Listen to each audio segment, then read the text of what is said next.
नमस्कार, Delhi metro NCR bulletin में आपका स्वागत है। आइए नजर डालते हैं आज की ताजा तरीन खबरों पर। केंद्र सरकार ने सीएपीएफ के आधुनिकीकरण को दी मंजूरी। 2026 तक खर्च किए जाएंगे 1523 करोड़। सीएपीएफ भारत का एक प्रमुख अर्धसैनिक बल है और विश्व का सबसे बड़ा सीमा रक्षक बल है, जिसका गठन 1 दिसंबर 1965 में हुआ था। इस साल से साल 2026 तक इसके लिए 2026 तक रुपए खर्च किए जाएंगे।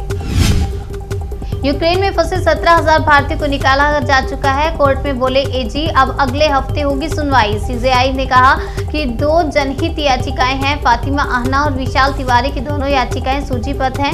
हम नंबर आने पर ही सुनेंगे। रूस यूक्रेन जंग में मदद को आगे आया। इंडियन रेस्टोरेंट बुडापेस्ट में सर्व कर रहा है फ्री खाना। रेस्टोरेंट के मालिक जाम ने कहा कि उनके पास लगभग 1 दर्जन कर्मचारी और खाना पैक करना एक समस्या थी, लेकिन दोस्तों और पड़ोसियों ने स्वेच्छा से मदद की। कीव से निकल रहे एक और भारतीय छात्र को लगी गोली, अस्पताल में भर्ती। मंत्री बोले सुरक्षित निकालने की कोशिश जारी। नवीन की मौत के बाद यूक्रेन के कीव में फिर एक और भारतीय छात्र पर गोली से हमला कर दिया गया। किरेन रिजिजू और जनरल वीके सिंह यूक्रेन से सटे देशों में भारतीय नागरिकों को निकालने के लिए प्रयास कर रहे हैं। भागलपुर में बम ब्लास्ट में 12 लोगों की मौत, 4 घर पूरी तरह से जमींदोज हो गए। पीएम मोदी ने मुख्यमंत्री नीतीश कुमार से की बात। बिहार के भागलपुर में बम ब्लास्ट में 10 लोगों की मौत हो गई है, जबकि कई लोगों के घायल होने की खबर है। बम ब्लास्ट गुरुवार देर रात हुआ। ब्लास्ट के बाद 4 घर पूरी तरह से जमींदोज हो गए। यूक्रेन पर 9वें दिन भी रूस के हमले जारी। निकासी अभियान के बीच पीएम मोदी ने की 8वीं high level meeting. PM Modi ने यूक्रेन संकट पर 8वीं उच्च स्तरीय बैठक की है, जिसमें कई केंद्रीय मंत्रियों ने भी हिस्सा लिया। इस दौरान उन्होंने निकासी अभियान को लेकर जानकारी दी। अधिकारियों का हिसाब किताब करूंगा वाले बयान पर फंसे मुख्तार अंसारी के बेटे अब्बास। मऊ पुलिस ने दर्ज किया केस। मुख्तार अंसारी को 2005 में भाजपा विधायक कृष्णानंद राय की हत्या में उनकी कथित भूमिका को लेकर गिरफ्तार किया गया था। अब तब से वह सलाखों के पीछे थे। एथेनॉल मिलाने के काम को मिशन मोड पर है। चीनी मिल भट्टियों को और आधुनिक बनाने की जरूरत। पीएम मोदी ने कहा कि 2030 तक भारत ने अपनी 50% ऊर्जा गैर जीवाश्म ईंधन से निकालने का लक्ष्य रखा है। यह हमारे लिए अधिक टिकाऊ स्रोतों को अपनाने का अवसर है। यूक्रेन से मुरादाबाद लौटे 11 छात्र, परिवार में खुशी का माहौल। मुरादाबाद के सिटी मजिस्ट्रेट एमपी सिंह का कहना है कि जितने भी छात्र हैं सब सेफ जोन में पहुंच चुके हैं। हालांकि वहां पर अब खतरे की कोई बात नहीं है। कपास के मुआवजे की मांग के लिए बीकेयू उग्राहा ने छेड़ा आंदोलन। बीकेयू उग्राहा की ओर से लगातार कपास के मुआवजे की मांग की जा रही है, इसलिए बीकेयू उग्राहा ने पंजाब में नया किसान आंदोलन शुरू किया। प्रियंका गांधी ने कहा कांग्रेस छोड़ने वाले नेता लड़ने की जगह दुम दबाकर भागे। पार्टी में फिर से लाए जाने के सवाल पर कही बात। प्रियंका ने कहा कि कांग्रेस के कई कार्यकर्ता और पदाधिकारी हिम्मत से लड़े हैं। पार्टी के सारे पद हैं सब उन्हीं के हैं, उनका हक है क्योंकि वो लड़े हैं। आप में लड़ने की हिम्मत नहीं।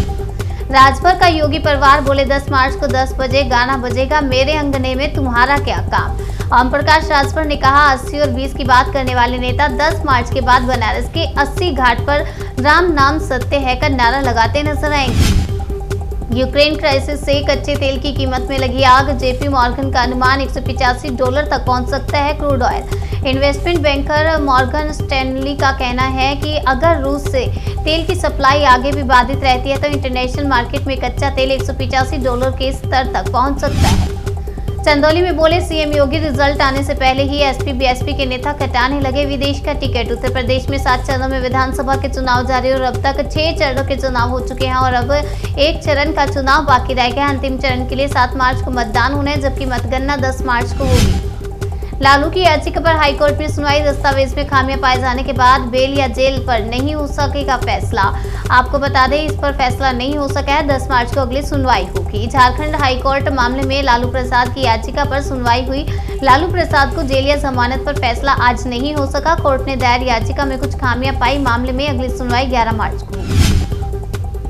यूक्रेन में गोली लगने से घायल हरजोत सिंह ने मांगी मदद। कहा जल्द से जल्द मुझे यहां से निकालिए। रूस और यूक्रेन के बीच आज युद्ध का 9वां दिन और ये लड़ाई अब दिन पर दिन तेज होती जा रही है। बीजेपी विधायकों ने किया विधानसभा के सामने प्रदर्शन। नवाब मलिक के इस्तीफे की कर रहे हैं मांग। महाराष्ट्र में नवाब मलिक की गिरफ्तारी के बाद से सरकार और विपक्ष आमने सामने है। बीजेपी लगातार नवाब मलिक के इस्तीफे की मांग कर रही है।